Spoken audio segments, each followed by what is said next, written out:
So it's called Free Minds Book Club and Writing Workshop, and it's an educational NGO based in the US that works only with youth in adult prisons, and it's an educational program that uses the tools of books, creative writing, and mentoring to help teenagers cope with their incarceration and their reentry when they come home.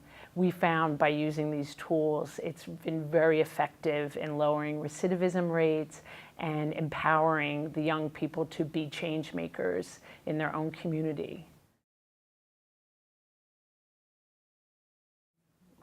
Yes, the rate of recidivism is extremely high for youth incarcerated in adult prison, and once they have been active member of our program, we lower it by about 75%. And what we found is if given the right support and resources and educational programming that's consistent, these youth thrive. And most of society believes that a youth, if they're in adult prison, it's too late to rehabilitate them. But I'm here to say a very strong message that it is not too late. In fact, they're very open and amenable to this kind of programming.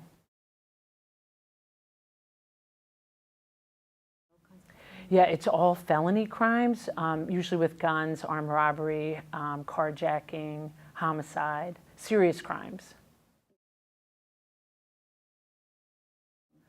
Because we find if most of these young men have dropped out of school and felt that they were lost in the system. The school system did not provide for their needs.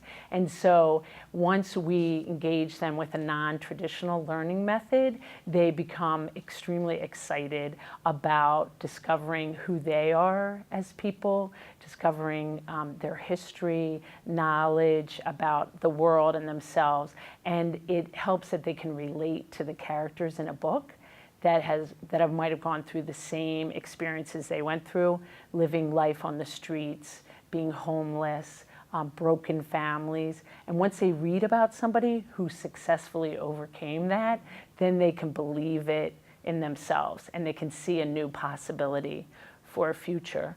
Most of the young boys that we meet, when we first ask them what they see as their future, they tell us early death or prison. That's all they have come to believe. And once they start reading books, discussing them in a book club situation, in a safe space where they can really let their feelings out, and they start writing about their own life experiences, we see a total transformation.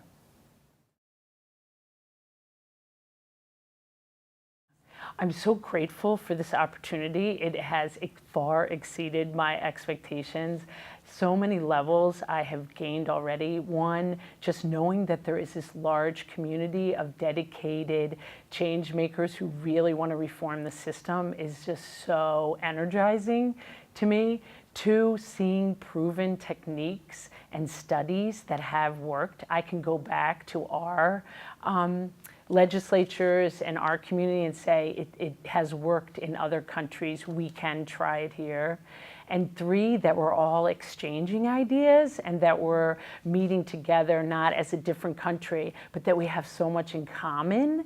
I was surprised that the issues that the young people face in all these different cultures and countries are exactly the same root causes that we have in the US, and that just bolsters me to believe that we can, if we really work together, brainstorm solutions that are effective.